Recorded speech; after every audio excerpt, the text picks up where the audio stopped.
नमस्कार दोस्तों, जय हिंद। आप हमेशा सुप्रीम कोर्ट और हाई कोर्ट की न्यायिक सक्रियता पर विभिन्न प्रकार के न्यूज में, विभिन्न प्रकार के खबरों में आप देखते होंगे कि सुप्रीम कोर्ट ने इस तरह से न्यायिक सक्रियता का उपयोग किया, हाई कोर्ट ने इस तरह से न्यायिक सक्रियता का उदाहरण दिया। तो आज हम लोग इस महत्वपूर्ण और न्यायिक निकायों के पावरफुल शब्द न्यायिक सक्रियता, जिसे जुडिशियल एक्टिविज्म भी कहा जाता है, को देखेंगे और इसको अच्छे तरीके से बारीकी से समझेंगे कि ये शब्द हमारे देश के लोगों के लिए, हमारे देश के नागरिकों के लिए किस प्रकार से सहायक है और किस प्रकार से हमारे देश के लोगों को प्रभावित कर रहा है। तो चलिए, आज का टॉपिक है न्यायिक सक्रियता। चलिए इस न्यायिक सक्रियता शब्द को समझते हैं। न्यायिक सक्रियता, जुडिशियल एक्टिविज्म, इसको इंग्लिश में क्या कहते हैं? Judicial activism. न्यायिक सक्रियता को हम मुख्य रूप से कुछ आधार पर, कुछ भागों में बांटकर समझेंगे। सबसे पहले हम जानेंगे कि न्यायिक सक्रियता होती क्या है, इसे क्या है ये, सबसे पहले ये जानेंगे। दूसरा, न्यायिक सक्रियता के हम इतिहास को जानेंगे। किसको जानेंगे? इतिहास को जानेंगे, ठीक है। और तीसरा हम जानेंगे कि न्यायिक सक्रियता का व्यवहार क्या है। व्यवहार, इसका व्यवहार क्या है भारतीय राजनीति के साथ, भारतीय कार्यपालिका के साथ, भारतीय समाज के साथ, इसका व्यवहार जानेंगे। चौथा, इसके हम महत्व को समझेंगे, ये हमारे लिए क्यों जरूरी है, हमारे देश के लोगों के लिए किस तरीके से महत्वपूर्ण है, किस तरीके से आवश्यक है। और पांचवा, इसकी हम शंकाएं देखेंगे कि भाई न्यायिक सक्रियता को लेकर कौन कौन सी शंकाएं पैदा की जाती हैं। तो चलिए सबसे पहले शुरू करते हैं, न्यायिक सक्रियता क्या है, न्यायिक सक्रियता किसे कहते हैं। तो देखिए, जैसा मैंने पहले इंट्रो में कहा कि न्यायिक सक्रियता भारत के उच्चतर न्यायिक निकायों अर्थात सुप्रीम कोर्ट और हाई कोर्ट की एक विशेष शक्ति है, जिसके द्वारा वो विभिन्न प्रकार के डिसीजन देती है। तो चलिए इसको बड़े व्यावहारिक स्तर पर समझते हैं, इसको बहुत ही आम भाषा में समझते हैं, समझने का प्रयास करते हैं। देखिए, न्यायिक सक्रियता क्या है? तो जब भारत की विभिन्न संस्थाएं या भारत की वे संस्थाएं जो विधि निर्माण के लिए जिम्मेदार हैं, जैसे भारत की संसद और राज्य की विधायिका या विधानमंडल द्वारा बनाई हुई विधियां हमारे देश में अच्छे तरीके से वर्क नहीं कर पाती हैं या हमारे देश के तंत्र को व्यवस्थित, सुव्यवस्थित या हमारे देश के लोगों को संतुष्ट नहीं कर पाती, तब ऐसे में इनसे कई सारी समस्याएं पैदा होती हैं। इन समस्याओं के निराकरण के लिए न्यायपालिका इन विधिक प्रोसेस के बीच में आकर इन्हें रोकने का प्रयास करती है। इसे ही न्यायिक सक्रियता कहते हैं। इसे और भी व्यवहार में समझते हैं, समझने का प्रयास करिएगा।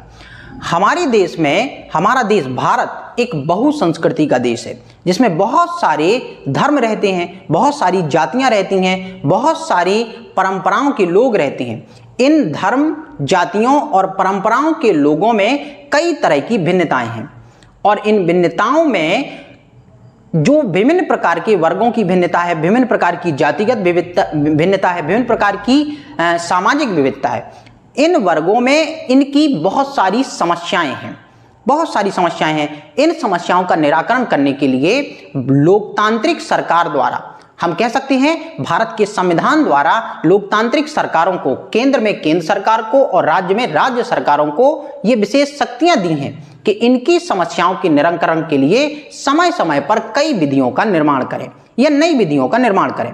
लेकिन ये विधियां इन समस्याओं के निराकरण के लिए पर्याप्त नहीं होती, जिसका मुख्य कारण होता है कि हमारे देश के लोग या तो इन विधियों से, इन कानूनों से परिचित नहीं है, या फिर हमारे देश के लोगों को इन कानूनों द्वारा उपलब्ध कराई गई सुविधाएं पूरी तरीके से संतुष्ट नहीं कर रही हैं। तब ऐसे में भारत में कुछ व्यवस्था की गई और इस व्यवस्था को जनहित याचिका कहते हैं। न्यायिक सक्रियता और जनहित याचिका, पब्लिक इंटरेस्ट लिटिगेशन, PIL, इसको एक ही सिक्के के दो पहलू कहा जाता है। देखिए, जनहित याचिका के द्वारा इन विधि की समस्याओं को, इन नियमों कानूनों की समस्याओं को सॉल्व करने के लिए और भारतीय लोगों को, भारतीय संस्थाओं को विभिन्न प्रकार के न्याय उपलब्ध कराने के लिए एक विशेष प्रकार का अधिकार दिया गया, जिसे जनहित याचिका में समाहित किया गया।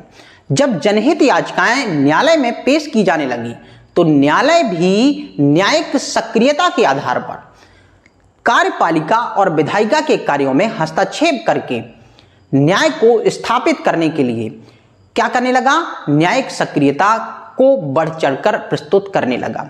आप समझ गए होंगे कि भाई न्यायिक सक्रियता क्या है। न्यायिक सक्रियता को न्यायिक गतिशीलता भी कहते हैं, अर्थात न्यायपालिका, विधायिका और कार्यपालिका के कार्यों में प्रवेश करके जब न्याय की स्थापना करती है, जिसका मुख्य कारण भारत की जनता, जिसकी न्यायपालिका पर विशेष क्या है, विश्वास है, विशेष क्या है, आस्था है, उसे स्थापित किया जाता है, तो न्यायपालिका द्वारा इस तरह के किए गए कार्य को न्यायिक सक्रियता कहा जाता है। समझ में आ गया होगा। चलिए, तो भाई न्यायिक सक्रियता क्या है, सीधे शब्दों में कहा जाए कि न्यायपालिका या उच्चतर न्यायपालिका, जैसे सुप्रीम कोर्ट और हाई कोर्ट हैं, द्वारा अपनी व्यवस्था के तहत कार्यपालिका और न्यायपालिका के कार्यों में क्या करना, हस्तक्षेप करना, क्या कहलाता है, सीधा सीधा न्यायिक सक्रियता या न्यायिक गतिशीलता कहा जाता है। ठीक है। वर्तमान में भारत में न्यायिक सक्रियता के बहुत से प्रभाव देखने के लिए मिल रहे हैं। बहुत बार कार्यपालिका और न्यायपालिका के बीच विवाद भी मिल रहे हैं, जिसको हम आगे समझेंगे, व्यवहार में देखेंगे कि भैया इसका व्यवहार कैसा है। चलिए, न्यायिक सक्रियता के बाद अब हम दूसरा पॉइंट देखते हैं कि भाई इसका इतिहास क्या है, न्यायिक सक्रियता का इतिहास क्या है। तो देखिए, न्यायिक सक्रियता हमारे देश की न्यायिक निकायों की देन नहीं है। बिल्कुल बिल्कुल आपने सही सुना, न्यायिक सक्रियता हमारे देश के न्यायिक निकायों की देन नहीं है, बल्कि इसकी शुरुआत 1940 में अमेरिका में हुई थी। कहाँ हुई थी? अमेरिका में। अमेरिका में 1940 में इसकी शुरुआत हुई और न्यायिक सक्रियता जिसने दिया, शब्द दिया, उनका नाम था Arthur Schlesinger. Arthur Schlesinger. न्यायिक सक्रियता शब्द किसने दिया, याद रखिएगा इसको, न्यायिक सक्रियता शब्द किसने दिया? Arthur Schlesinger. ये अमेरिकी विद्वान थे, Schlesinger, Arthur Schlesinger. इनका पूरा नाम था आर्थर सेल सिंगर जूनियर, इनका ये पूरा नाम है। तो भाई न्यायिक सक्रियता शब्द किसने दिया? आर्थर सेल सिंगर जूनियर ने। ये कहाँ के थे? तो ये अमेरिकी थे। इनके द्वारा सबसे पहले इस शब्द को दिया गया। इसके बाद विश्व के कई देशों ने न्यायिक सक्रियता, कई देशों की न्यायपालिकाओं ने न्यायिक सक्रियता को अपनाया। ऐसा जब प्रभाव वैश्विक स्तर पर फैलता है तो स्वाभाविक है कि 1947 में भारत आजाद हुआ और संविधान का गठन जब 1950 में हुआ, तो भारत में भी जब न्यायपालिका व्यवस्थित तरीके से कार्य करने लगी तो 1970 के दशक में, याद रखिएगा 1970 के दशक में भारत में कब आई न्यायिक सक्रियता? 1970 के दशक में भारत में न्यायिक सक्रियता को 4 जजों ने विशेष रूप से स्थापित किया। इन्हीं 4 जजों को न्यायिक सक्रियता का प्रवर्तक या जनक भी कहा जाता है, भारतीय जनक भी कहा जाता है। पहले जज थे, ध्यान से सुनिएगा, पहले जज थे, ये 4 जज थे, वी चेन्नप्पा रेड्डी, दूसरे पीएन भगवती, तीसरे कृष्णा नैयर, चौथे ओ देसाई। कौन थे? ओ देसाई। कौन कौन?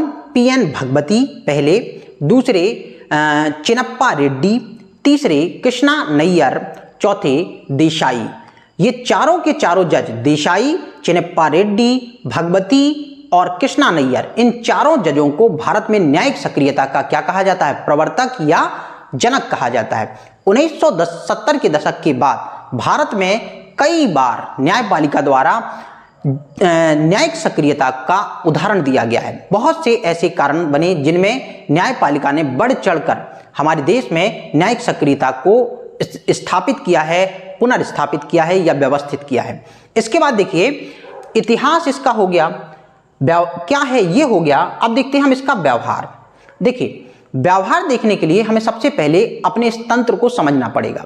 भारत संविधान के तहत, लिखित संविधान के तहत एक लोकतांत्रिक देश है और इस लोकतांत्रिक देश में जो सरकारें बनती हैं, उन सरकारों का कर्तव्य होता है कि वो सरकारें जनता के हित में नीति और कानूनों को बनाएं, गठित करें।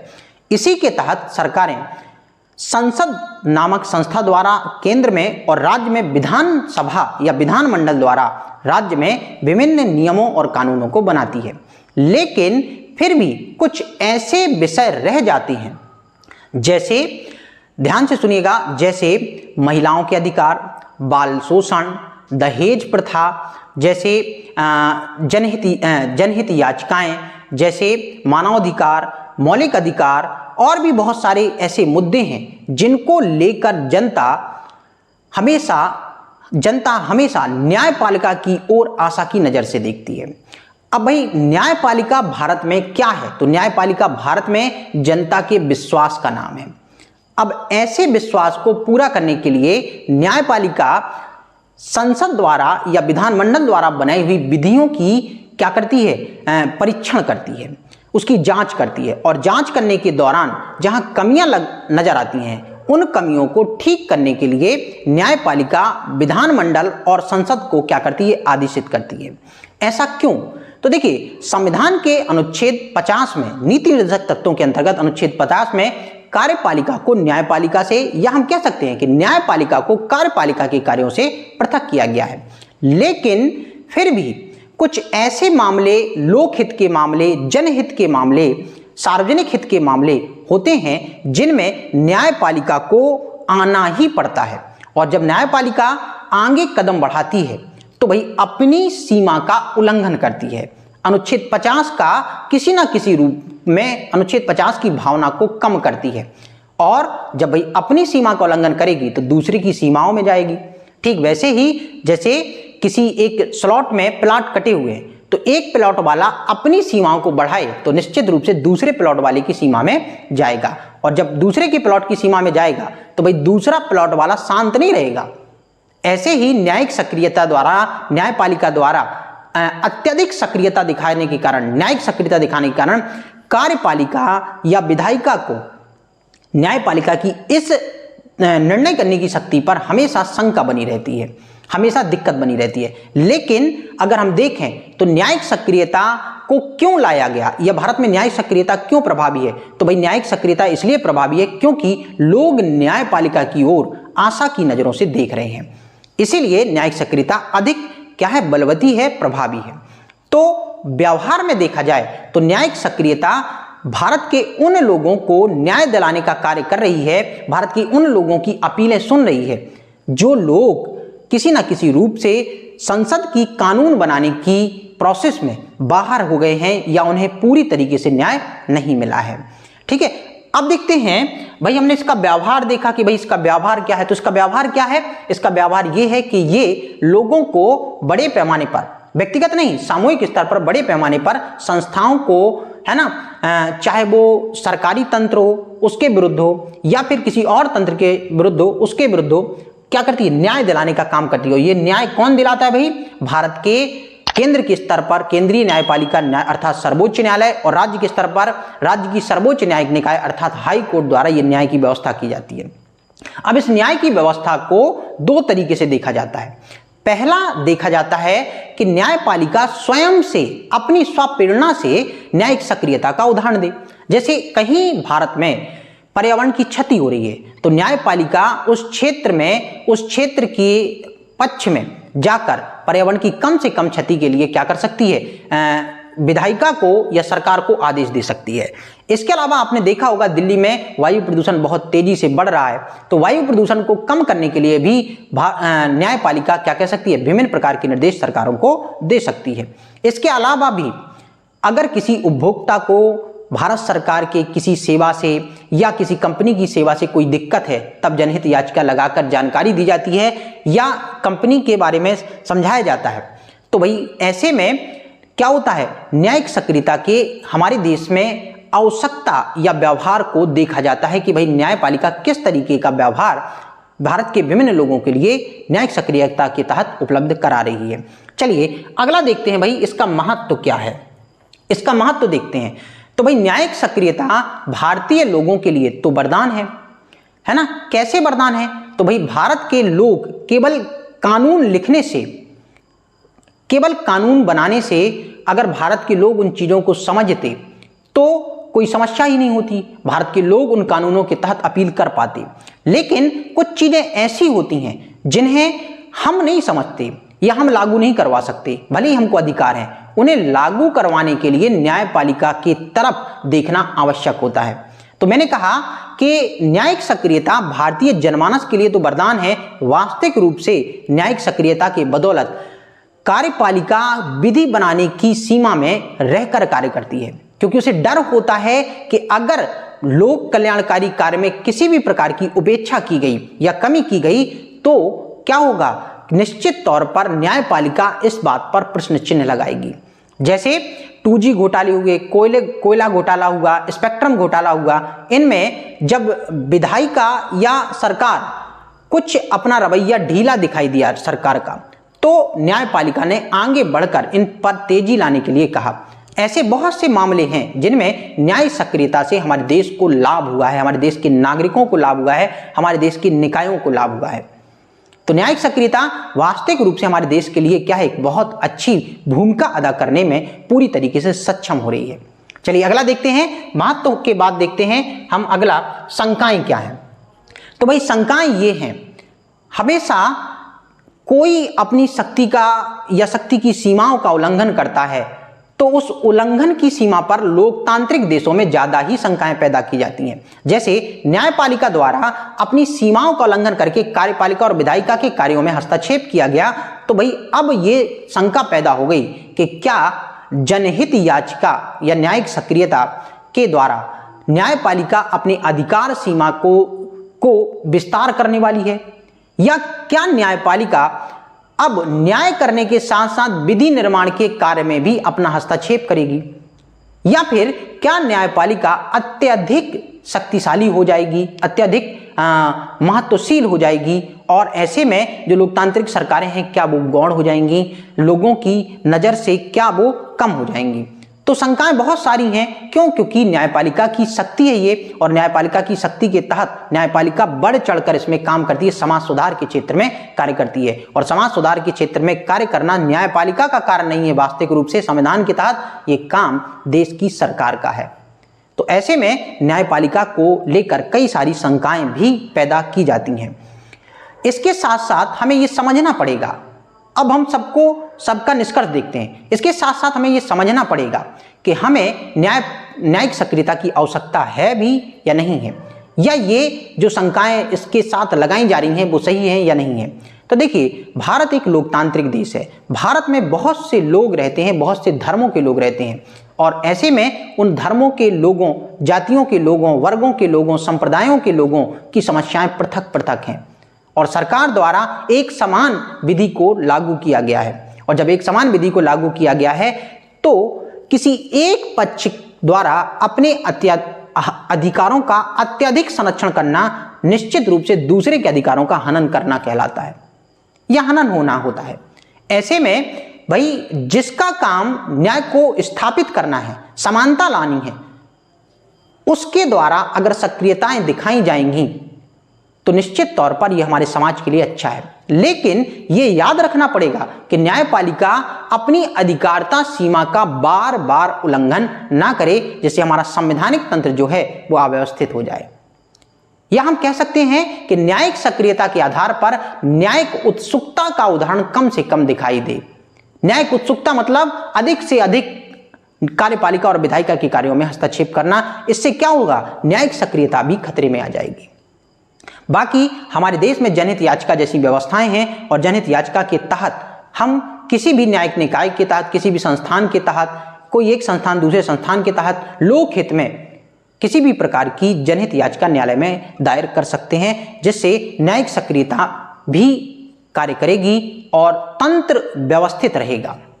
कार्यपालिका के भी दिमाग में ये चीज रहेगी कि उसे अपनी सीमाओं में रहकर कार्य करना है। तो हमें क्या करना है, मैंने बताया, हमें एक ऐसे तंत्र को विकसित करना है जिससे न्यायपालिका अपनी सीमाओं में रहे और कार्यपालिका अपनी सीमाओं में रहे, न कि एक दूसरे की सीमाओं का उल्लंघन बार बार किया जाए। इससे देश का जो तंत्र है वो अव्यवस्थित हो जाएगा और देश में विकास प्रभावित होगा। ये चीजें न्यायिक सक्रियता को हमारे देश में क्या करती हैं, इसके महत्व को वैसे तो बढ़ाती हैं, लेकिन हमें भी ध्यान रखना पड़ेगा कि भाई ऐसी जनहित याचिकाएं ना दायर किया जाएं जिससे न्यायपालिका का अनावश्यक समय खराब होता हो। कई बार ये देखा जाता है कि लोग जिज्ञासावश या प्रचार प्रसार के लिए, अपनी एक तरह से साख वृद्धि के लिए या सम्मान विशेष प्रकार से समाज में चर्चा के लिए कई ऐसी जनहित याचिकाएं दायर करते हैं जिनका कोई भी समाज में औचित्य सीधा नहीं है। उन्हें ऐसा नहीं है, उन्हें न्यायपालिका ने भी सिरे से खारिज किया है और साफ मना किया है कि जनहित याचिका का मतलब ये नहीं है कि आप अपनी प्रसिद्धि करवाना चाहते हैं। तो जनहित याचिकाएं, न्यायिक सक्रियता अच्छी है हमारे देश में, लेकिन अपनी सीमाओं में, अपनी सीमाओं का उल्लंघन किसी को नहीं करना है। बाकी हमारा देश लोकतांत्रिक देश है, यहाँ ना तो सरकारें अतिशय सीमा का उल्लंघन करती हैं और ना ही न्यायपालिका 1970 के दशक से हमें ऐसी दिखाई देती है जिससे ये दिखाई स्पष्ट होता हो कि उसने न्यायिक सक्रियता की बदौलत कार्यपालिका और विधायिका, विधि निर्माण करने वाले निकाय पर हावी होती हुई है या हावी होने का प्रयास किया है। तो इसी के साथ मैं आशा करता हूं कि आप सभी को न्यायिक सक्रियता अच्छे तरीके से समझ में आ गई होगी। अगर आप लोग मुझसे जनहित याचिका पढ़ना चाहते हैं, न्यायिक सक्रियता एमपीपीएससी के मेंस सिलेबस में है, पेपर 2 में है और आज मेंस का पेपर भी हुआ है और आज मेंस के पेपर में ये पूछा गया है, इसीलिए मैंने इस टॉपिक को आपको पढ़ाया है। अगर आपको अच्छे तरीके से समझ में आया है और आप जनहित याचिका भी पढ़ना चाहते हैं तो प्लीज कमेंट बॉक्स में अपनी राय दें। और अभी तक जो लोग वीडियो देख रहे हैं उन लोगों को बहुत बहुत धन्यवाद, और अभी तक उन लोगों ने इस चैनल को सब्सक्राइब नहीं किया है तो मित्रों, दोस्तों, अपना प्यार जरूर दें, चैनल को सब्सक्राइब करें, बेल आइकन को दबा के रखें ताकि इसी तरह की जानकारी आप तक मेरे द्वारा जो दी जा रही है सबसे पहले पहुंचे। जय हिंद, जय भारत, नमस्कार।